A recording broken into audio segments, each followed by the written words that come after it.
పచ్చని పల్లెలో కనుమ పండుగ రోజు ఉదయం సూర్యుడు బంగారు వెలుగులతో పొలాలపై చిరునవ్వు చిందించాడు. చిన్న గ్రామంలో చిట్టి అనే బాబు తన స్నేహితులైన ఆవు గంగమ్మ, ఎద్దు బలరాముతో కలిసి ఆనందంగా లేచాడు.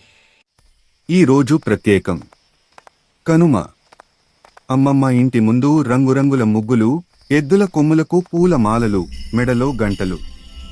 చిట్టి కళ్లతో గంగమ్మను స్నానం చేయించి నుదిటిపై కుంకుమ పెట్టాడు. నువ్వే మా ఇంటి అదృష్టం అని ప్రేమగా తాకాడు. గ్రామమంతా కోలాహలం. పిల్లలు గాలిపటాలు ఎగురవేస్తున్నారు, పెద్దలు పశువులకు పూజ చేస్తున్నారు. అకస్మాత్తుగా చిన్న దూడ అడవివైపు పరుగెత్తింది. అందరూ భయపడ్డారు. చిట్టి ధైర్యంగా దాని వెనక పరుగెత్తాడు.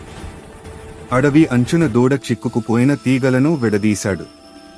అప్పుడు ఆకాశం వెలిగినట్టుగా గ్రామదేవత ఆశీర్వాద స్వరంగా వినిపించింది. పశు ప్రాణాలను కాపాడేవాడే నిజమైన మనిషి. దూడ సురక్షితంగా తిరిగి వచ్చింది. గ్రామమంతా చిట్టిని అభినందించింది. సాయంత్రం కనుమ భోజనం, నవ్వులు, కథలు.